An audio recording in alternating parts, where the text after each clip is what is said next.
2 నెలల వ్యవధిలో ఆరోసారి బెంగళూరు వెళ్లారు మాజీ ముఖ్యమంత్రి జగన్. ఏ ప్రతిపక్ష నేత హోదా లేకపోతే అసెంబ్లీలో మాట్లాడడానికి అవకాశం ఉండదని వాదిస్తున్న జగన్, ఆ హోదా దక్కకపోతే సభకు హాజరయ్యే పరిస్థితి కనిపించడం లేదు. అయితే 10% సీట్లు లేని ఆయనకు ఆ కేబినెట్ హోదా దాదాపు అసాధ్యమే. జగన్ మాత్రం ఇప్పటికీ దానికోసం స్పీకర్కి వినతి పత్రం ఇచ్చి న్యాయస్థానంలో అదే విషయం మీద పోరాటం చేస్తున్నారు. స్పీకర్ విచక్షణ అధికారాల్లో న్యాయస్థానం జోక్యం చేసుకుంటుందా అన్న విషయం పక్కన పెడితే, దానిపై స్పీకర్ అయ్యన్న పాత్రుడు మరోసారి స్పష్టంగా ఇచ్చిన క్లారిటీ హాట్ టాపిక్ గా మారిందనే అంశం చర్చనీయాంశంగా మారింది.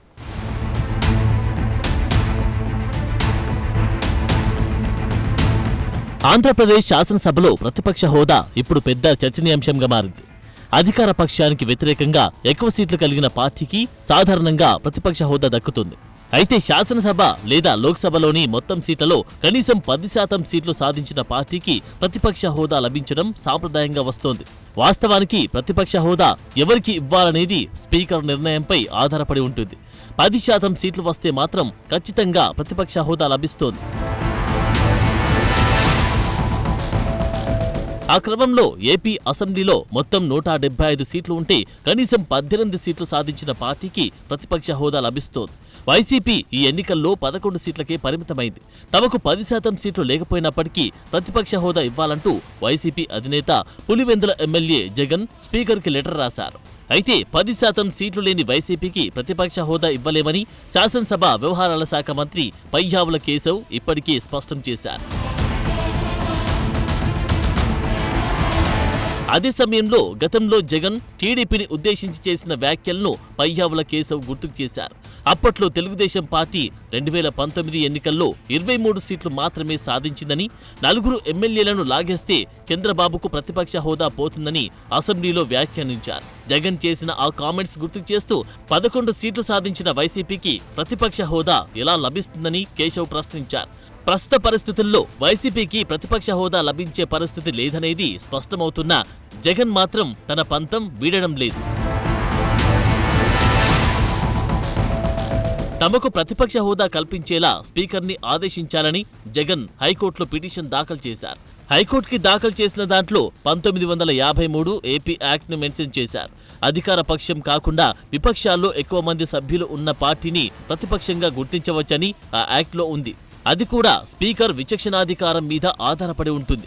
ఇప్పుడు తనకు హోదాపై జగన్ కోర్టు తలుపు తట్టారు. కోర్టు స్పీకర్ కార్యదర్శికి, అసెంబ్లీ సెక్రటరీకి నోటీసులు ఇష్యూ చేసింది. ఆ తర్వాత విచారణ ఎలా జరుగుతుంది, అసలు ఏం జరుగుతుంది అన్న ఆసక్తి అందరిలో నెలకొంది. ఎమ్మెల్యేగా ప్రమాణ స్వీకారం తర్వాత ఒకే ఒక్కసారి అసెంబ్లీకి వచ్చిన జగన్ తిరిగి అసెంబ్లీలో అడుగు పెడతారన్న నమ్మకం వైసీపీ శ్రేణుల్లోనే కనిపించడం లేదు. ప్రతిపక్ష నేత హోదా డిమాండ్ను అడ్డం పెట్టుకుని ఆయన అసెంబ్లీకి దూరం ఉండడానికి ఫిక్స్ అయినట్లు కనిపిస్తున్నారు. మాట్లాడితే బెంగళూరు వెళ్ళిపోతున్నారు. అదేమంటే అసెంబ్లీ సెషన్స్ జరిగేటప్పుడు మీడియా ముందు తన వాయిస్ వినిపిస్తానని ప్రకటిస్తున్నారు. జగన్తో పాటు వైసీపీ నుంచి గెలిచిన మిగిలిన 10 మంది ఎమ్మెల్యేలు కూడా గత అసెంబ్లీ సెషన్స్ కు హాజరు కాలేదు. దానికి సంబంధించి స్పీకర్ అయ్యన్న పాత్రుడు తాజాగా మరోసారి క్లారిటీ ఇచ్చారు. ప్రతి ఎమ్మెల్యేకి తాను ప్రాతినిధ్యం వహించే నియోజకవర్గ అభివృద్ధి, ప్రజల సమస్యలపై అసెంబ్లీలో మాట్లాడే హక్కు ఉంటుందని, అందుకు వైసీపీ ఎమ్మెల్యేలేమీ అతీతులు కారని స్పీకర్ పేర్కొన్నారు. వారు కూడా అసెంబ్లీకి వచ్చి సమావేశాల్లో మాట్లాడవచ్చని, జగన్ సమావేశాలకు హాజరై సార్ అంటూ చెయ్యెత్తితే తప్పకుండా మాట్లాడే అవకాశం కల్పిస్తానని శాసన సభాపతి తాజా తిరుపతి పర్యటనలో స్పష్టం చేశారు. నేను మంత్రిగా ఉంటే మాట్లాడేవాడిని, స్పీకర్గా కొంచెం నాకు కొన్ని హద్దులు ఉన్నాయి, అంతే మాట్లాడలేను. మీరు అడిగిన క్వశ్చన్కి సమాధానం చెప్తాను. ప్రతిదానికి చట్టం ఉంది, నా అడ్మినిస్ట్రేషన్ కూడా ఒక చట్టం ఉంది. చట్టం పని చట్టం చేసుకెళ్ళిపోద్ది. చూద్దాం ఏమవుద్దు. ఈ అసెంబ్లీలో 175 మందిలో 88 మంది ఫస్ట్ టైం ఎమ్మెల్యే. అది మంచి పరిణామం. 88 మంది అంటే తక్కువ, 175లో. ఇప్పుడు వాళ్ళందరికీ కూడా నేను అసెంబ్లీలో ప్రమాణ స్వీకారం చెప్పాను. వీళ్ళందరూ 88 మంది వచ్చారు. ట్రైనింగ్ క్లాస్ పెడదాం, సబ్జెక్ట్ నేర్చుకోండి. మీ గ్రామాల్లో, మీ ప్రాంతాల్లో ఏం మాట్లాడాలో, ఏ సబ్జెక్ట్ మాట్లాడాలో మీకు అవకాశం ఇస్తాను. అసెంబ్లీలో మాట్లాడండి. దానివల్ల ఉపయోగం ఏంటంటే అక్కడ అధికారులు ఉంటారు, మంత్రి ఉంటాడు, మీరు చెప్పింది నోట్ చేసుకుంటారు. దాంట్లో కొన్ని కార్యక్రమాలు అయితే మీకు ఆ బెనిఫిట్ జరుగుతుందని చెప్పాను. మొన్న కూడా నాకు ఉన్నది ఏంటంటే question hour 1 hour as per rules. కానీ మొన్న అసెంబ్లీలో క్వశ్చన్ అవర్ 2.5 hours చేశాను. అందరూ మాట్లాడమన్నాను, ఎమ్మెల్యేలు అందరూ మాట్లాడండి, ఓపెన్గా మాట్లాడండి, మీకు కావాల్సిన సబ్జెక్ట్ మాట్లాడండి. మంత్రులు ఉంటారు, ఆఫీసర్లు ఉంటారు, ఇక్కడ నోట్ చేసుకుంటారు అని మాట్లాడాను. చంద్రబాబు గారికి చెప్పాను, టైం చూడన్నారు. కాకపోతే 2 రోజులు పెంచుతాం సార్ అసెంబ్లీ, మాట్లాడినా ఉండి సార్ అన్నాను. అంటే అందరికీ మాట్లాడే అవకాశం ఇస్తాను, మాట్లాడమని.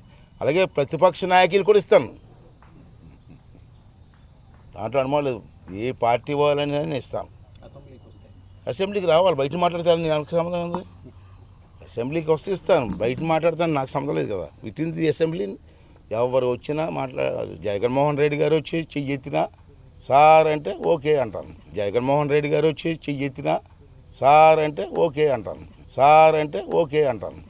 జగన్ తనకు అసెంబ్లీలో ప్రతిపక్ష నేత హోదా కల్పించాలని, అప్పుడే సమావేశాలకు హాజరవుతాను అనడం సహేతుకం కాదంటున్న స్పీకర్, అది చట్టబద్ధమైన అంశమని, చట్టానికి లోబడే ఆ హోదా కల్పిస్తారని స్పష్టం చేశారు. ఈసారి 175 మంది ఎమ్మెల్యేలో సుమారు 88 మంది తొలిసారి అసెంబ్లీకి వచ్చారని, సీనియర్లతో పాటు వారికి ప్రశ్నోత్తరాల సమయంలో మాట్లాడే అవకాశం కల్పిస్తున్నామని, వైసీపీ ఎమ్మెల్యేలు కూడా ఆ అవకాశాన్ని సద్వినియోగం చేసుకోవాలని సూచించారు. మొత్తం మీద జగన్ అసెంబ్లీలో చెయ్యెత్తి సార్ అంటే మాట్లాడే అవకాశమిస్తామని స్పష్టం చేసిన స్పీకర్, ఆయన్ని సాధారణ ఎమ్మెల్యేగానే పరిగణిస్తున్నట్లు చెప్పకనే చెప్పారు. మరి జగన్ తన హోదా డిమాండ్ నెరవేరకపోతే అసెంబ్లీలో కనిపిస్తారో లేదో చూడాలి.